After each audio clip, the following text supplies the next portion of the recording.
ابھی کچھ دن گزرے ہوں گے، میں کیفے میں چائے پینے کی غرض سے بیٹھا تھا۔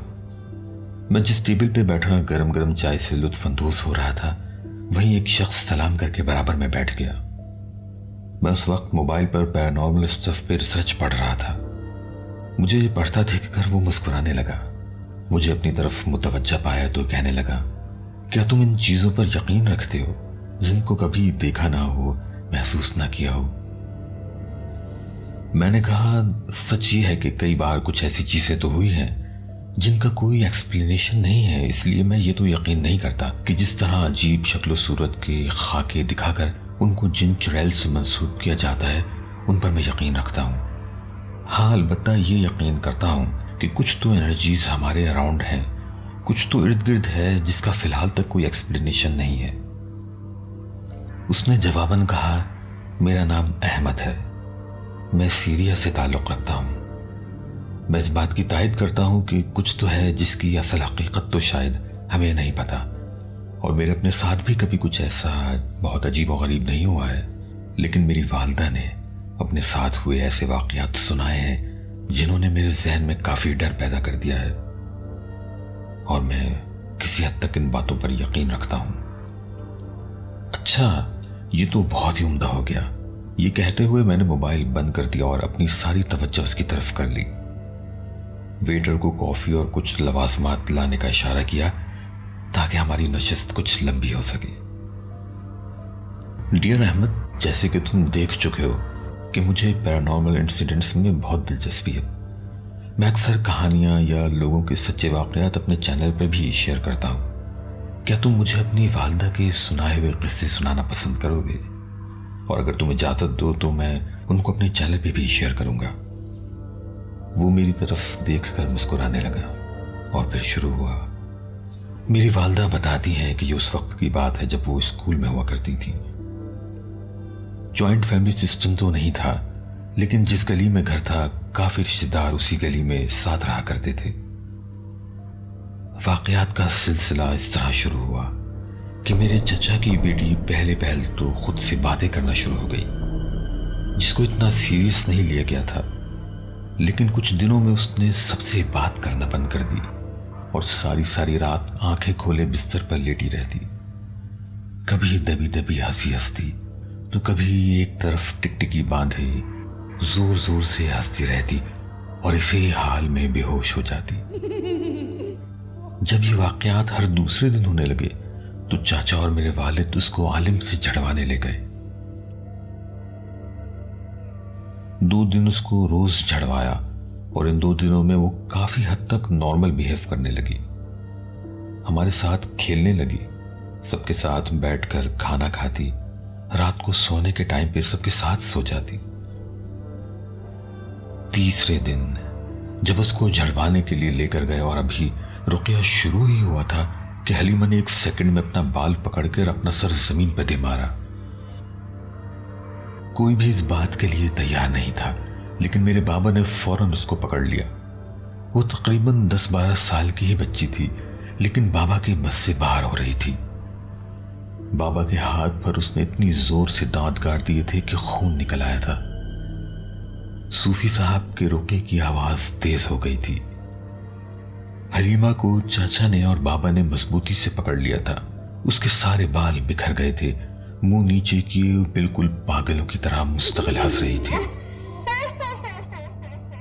صوفی صاحب کے ساتھ کے لوگ کافور کا دھواں اس کو سنگھانے کی کوشش کر رہے تھے۔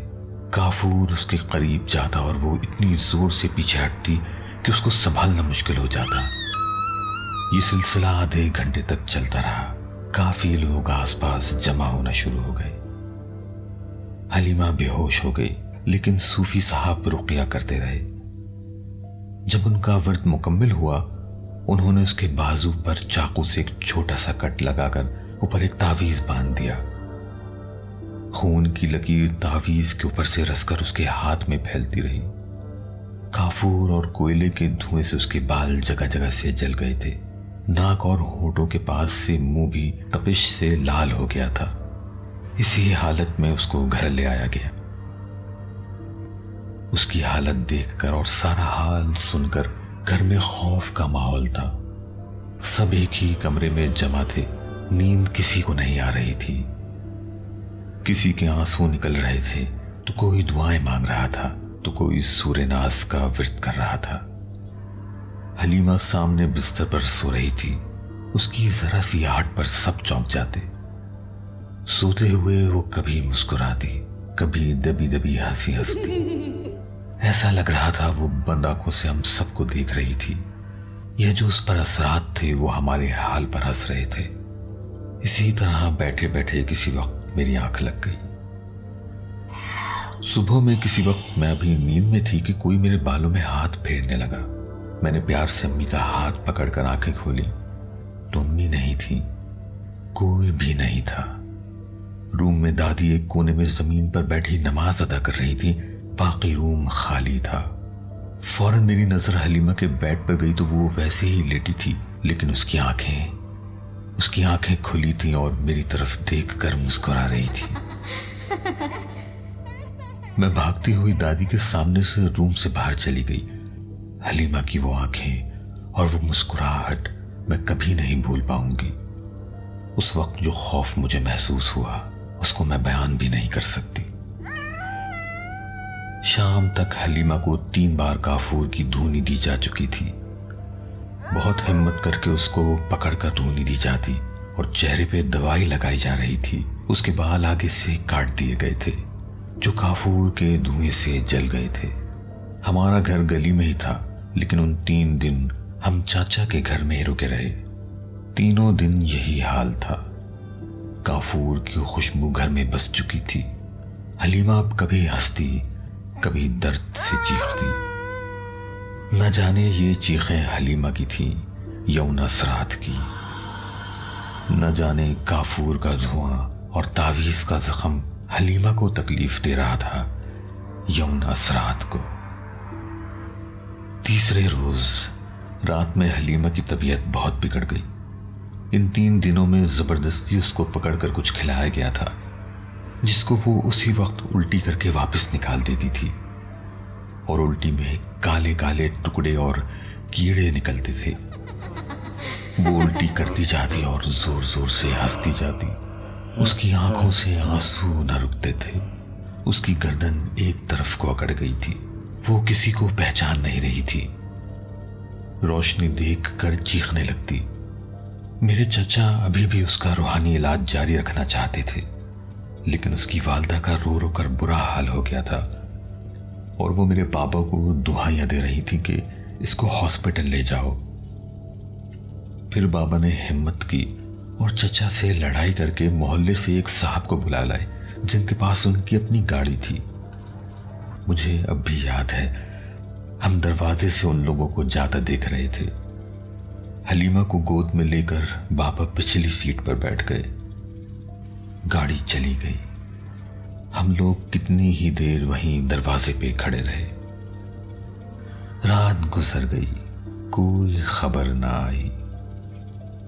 دوسرے روز دن میں گھر کے بڑے ہاسپٹل گئے تو ان کے ذریعے معلوم ہوا اس کو ڈاکٹر نے اینیورزم نام کی بیماری ڈائگنوز کی ہے۔ اس کی ٹریٹمنٹ ہو رہی تھی اور چچا کو پولیس نے ہاسپٹل سے ہی اریسٹ کر لیا تھا۔ اب ایک طرف حلیمہ کی پریشانی اور دوسری طرف چچا کے اریسٹ ہونے کی پریشانی۔ حلیمہ کی طبیعت بگڑتی ہی جا رہی تھی۔ ہمارے ایک ریلیٹیو محمود پولیس میں تھے۔ انہوں نے مشورہ دیا کہ اگر حلیمہ کو کچھ ہو گیا تو ابراہیم یعنی میرے چچا کے اوپر کیس بن جائے گا، اس لیے حلیمہ کو دوسرے ہاسپٹل میں ایڈمٹ کرانے کے بہانے وہاں سے نکالنا ہوگا۔ انہوں نے کسی طرح کچھ لیٹرز بنوا کر ہاسپٹل میں جمع کروائے اور حلیمہ کو ایمبولینس میں لے کے گھر آ گئے۔ جب ایمبولینس گلی میں داخل ہوئی تو ساری گلی کے لوگ وہاں جمع تھے۔ حلیمہ کو ایمبولینس سے نکال کر گھر میں لے گئے۔ ہم بچے گھر کے باہر ہی کھڑے تھے۔ ابھی تھوڑی دیر ہی گزری ہوگی کہ گھر سے چچی اور دادی کی رونے کی آوازیں گونجنے لگیں۔ ہم باقی بچوں کے ساتھ گھر میں بھاگے تو معلوم ہوا حلیمہ کا انتقال ہو چکا ہے۔ وہ سامنے اسی بستر پر لیٹی تھی۔ اس کے چہرے پر بہت معصوم سی مسکراہٹ تھی۔ اس کو چاہے جو بھی تکلیف تھی اب وہ اس سے آزاد ہو چکی تھی۔ احمد بولتے بولتے چپ ہو گیا۔ واقعہ سناتے ہوئے اس کی آنکھیں بھیگ چکی تھیں۔ میں سننے میں اور وہ سنانے میں اس قدر کھو گئے تھے کہ کافی رکھے رکھے ٹھنڈی ہو چکی تھی۔ احمد جذباتی ہو گیا تھا، کہنے لگا، میری والدہ جب حلیمہ کا ذکر کرتی تھی ان کے آنسو آ جاتے تھے۔ انہوں نے اس کا وہ کرب اپنی آنکھوں سے دیکھا تھا۔ حلیمہ کے جنازے کے بعد چچا نے وہ گھر چھوڑ دیا اور دوسرے شہر چلے گئے۔ اس گھر پر حلیمہ کی یادوں کے ساتھ تالا لگ گیا۔ پھر یہ تالا تب کھلا جب میری والدہ اور والد کی شادی ہوئی۔ وہ دونوں آپس میں کزنس ہیں۔ حلیمہ کا حال میرے والد کی آنکھوں دیکھا بھی تھا، وہ بھی اسی گلی میں رہا کرتے تھے۔